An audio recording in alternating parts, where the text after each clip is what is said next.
The crash was so violent that even the ocean seemed to flinch. Metal screamed against rock, flames swallowed the night sky, and the proud naval aircraft went down in a storm of smoke and shattered pride.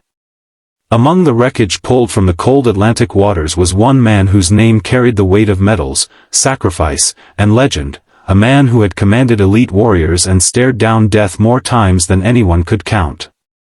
And yet, when they brought him into the intensive care unit, silent and unmoving, the nation believed its greatest naval hero might never open his eyes again. If you believe in kindness, second chances, and the power of one ordinary person to change everything, take a moment right now to like, comment, share, and subscribe to the channel. Stories like this remind us that sometimes the smallest act of courage can awaken even the strongest of hearts. The man lying motionless beneath the pale hospital lights was Admiral Ethan Cole, a decorated veteran of the elite forces often associated with the legacy of the United States Navy SEALs. Newspapers called him the Iron Admiral. The public saw a fearless leader. His subordinates saw a commander who never hesitated. But no one saw the storm that had been building quietly inside him long before the crash. The accident had occurred during a routine inspection flight off the eastern seaboard near Norfolk. A mechanical failure, investigators later said. A flash of flame near the engine. A desperate attempt to steer the aircraft away from a populated area. The final report would praise his composure in the cockpit, noting how he had redirected the dying plane toward the open sea. What the report would not capture was the split second before impact, the flicker of something almost like relief crossing his mind. When Admiral Cole was pulled from the wreckage, he was breathing but unconscious. Severe bruising. Broken ribs. A concussion. But no catastrophic brain injury. The doctors at Naval Medical Center Portsmouth stabilized him quickly. Within days, they were puzzled. His vitals were strong. Brain scans showed activity. There was no medical reason for him to remain in a coma. Yet he did. The ICU became a quiet shrine. High-ranking officers visited, their crisp uniforms stiff with worry. Politicians issued statements. News vans lined the street outside.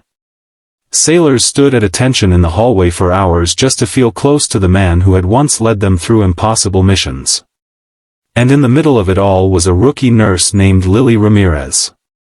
Lily was 24 years old, fresh out of nursing school, still wearing her compassion like something fragile and new. She had grown up in a small town far from military bases and medals. Her father had been a mechanic. Her mother cleaned houses. Lily had learned early that strength didn't always look like command, sometimes it looked like staying up all night with someone who was hurting. She was assigned to Admiral Cole during her third week in the ICU. At first, she felt intimidated just standing beside him. His chart read like a history book of modern warfare. There were commendations signed by presidents, photographs of him shaking hands with dignitaries, and stories whispered by older nurses about missions that would never be publicly acknowledged. But when Lily looked at him, she didn't see a legend. She saw a man with a scar near his temple, gray threading through his dark hair, and hands calloused from years of holding more than just weapons, from gripping responsibility. Something didn't sit right with her. The neurologists conducted their tests. They shone lights into his eyes. They called his name. They applied painful stimuli that would cause even the strongest patient to flinch. Officially, there was minimal response. But Lily noticed the tiniest hesitation before each test, like his body was bracing. One night, during a quiet shift when the monitors hummed softly and rain tapped against the windows, she was alone in his room adjusting his 4-line. She spoke to him gently, as she did with all her patients, telling him about the weather and the cafeteria's terrible coffee. She told him he was safe. She told him he could rest. And then she saw it. A single tear slipped from the corner of his eye. It could have been reflex, she told herself. The body does strange things. But her heart insisted otherwise. Over the next week, Lily began to watch more closely. She noticed that when visiting officers spoke about upcoming deployments and leadership transitions, his heart rate spiked almost imperceptibly. When a chaplain prayed about courage and returning to duty, his fingers twitched. When the room was empty and silent, his breathing settled into something almost too controlled, too deliberate. Lily started reading about psychogenic comas, about trauma responses, about the mind's ability to protect itself in extreme circumstances. She began to wonder if Admiral Ethan Cole wasn't trapped in his body, but hiding inside it. The pressure around his case intensified. Rumors spread that if he didn't regain consciousness soon, he would be medically retired. There were debates in quiet conference rooms about succession, about stability, about optics. The hero in the bed had become a symbol, and symbols were heavy things to carry. One afternoon, Lily stayed past her shift. She pulled a chair beside his bed and sat down, exhaustion weighing on her but determination stronger. She spoke softly, her voice trembling at first but growing steadier. She told him she had read his file. She told him she knew about the crash report, about how he had steered the aircraft away from a coastal neighborhood, saving countless lives. She told him that everyone believed he was fighting to come back. And then, gently, she said she wondered if maybe he was just tired. She spoke about the cost of always being strong. About how sometimes the bravest thing a person could do was admit they were afraid. She told him that pretending to be asleep wouldn't erase the pain, but it also wouldn't make him weak. For a long moment, nothing changed. Then his heart monitor flickered. The next day, Lily was called into a meeting with her supervisor. She was cautioned not to overstep, not to project assumptions onto a high-profile patient. She nodded respectfully, but inside, she felt more certain than ever. That night, she did something bold. Instead of speaking about duty or recovery, she spoke about her own fears. She confessed how terrified she had been on her first day in the ICU, how she had almost quit because she didn't feel good enough. She told him about her father's accident years ago, how he had pretended he wasn't in pain because he didn't want to worry anyone, and how that silence had nearly cost him his life. She told the Admiral that she wasn't asking him to wake up for the Navy, or for the country, or for his medals. She was asking him to wake up for himself. Hours passed. The rain stopped. The hallway quieted. And then, in the dim light of early morning, his fingers closed weakly around her hand. It wasn't dramatic. There was no sudden gasp, no cinematic surge upright. Just the smallest, deliberate squeeze. Lily froze, tears blurring her vision. She leaned closer, her heart pounding. His eyelids fluttered. When Admiral Ethan Cole finally opened his eyes, the world did not roar in triumph. There were no cameras in the room, no officers standing at attention. There was only a rookie nurse with trembling hands and a man who looked more vulnerable than he ever had in his life. He didn't speak at first. He simply stared at the ceiling, then at Lily, as if recalibrating to reality. There was shame in his gaze. And relief. The medical team rushed in. Tests were run. Statements were prepared. The official narrative would later describe it as a gradual neurological improvement. No one mentioned the possibility that he had chosen to return.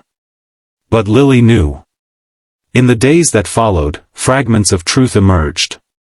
The crash had not only shaken his body, it had shattered something deeper.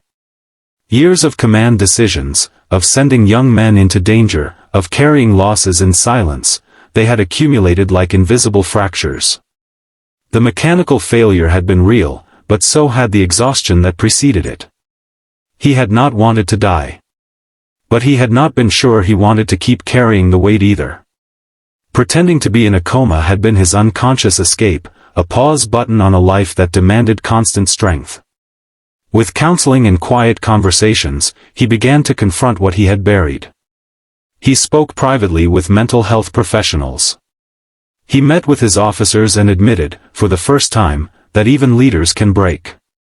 Instead of diminishing him, the confession transformed him. Word spread quietly through the ranks that the Iron Admiral had acknowledged his humanity. And something shifted. Sailors who had once hidden their own struggles began to seek help. Conversations about resilience changed tone. Strength was no longer defined solely by endurance, but by honesty. Months later, when Admiral Cole walked out of Naval Medical Center Portsmouth under his own power, there were cameras waiting. There were salutes and applause. But he paused before stepping into the sunlight. He turned back toward the entrance where Lily stood among the staff. In that moment, no medals mattered. No titles.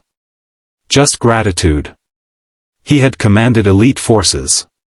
He had survived battlefields and storms. But it was the quiet courage of a young nurse, someone with no rank, no authority, that had pulled him back from the deepest retreat of all. Before this story ends, I want to ask you something from the heart. If this journey moved you even a little, if it reminded you that even the strongest people sometimes need someone to see them, please take a moment to engage with this video. Like it, share it, and let others experience this message of compassion and courage. And here is a special request: comment the word "awake" below if you believe that no one is ever too strong to need help, and no one is ever too small to make a difference. Admiral Ethan Cole would eventually return to service in a different capacity, focusing on mentorship and mental health advocacy within the Navy. He still carried himself with quiet authority, but there was a softness now, an understanding that leadership was not about pretending to be unbreakable. As for Lily, she continued her work in the ICU, no longer doubting her place there. She had learned that intuition, when guided by compassion, can change destinies. The crash had nearly ended a life. Instead, it exposed a truth that would ripple far beyond one hospital room. Sometimes the bravest act is not charging into danger, but allowing yourself to wake up from the silence you've been hiding in. And in that awakening, both a seasoned admiral and a rookie nurse found something they hadn't realized they were searching for: the freedom to be human.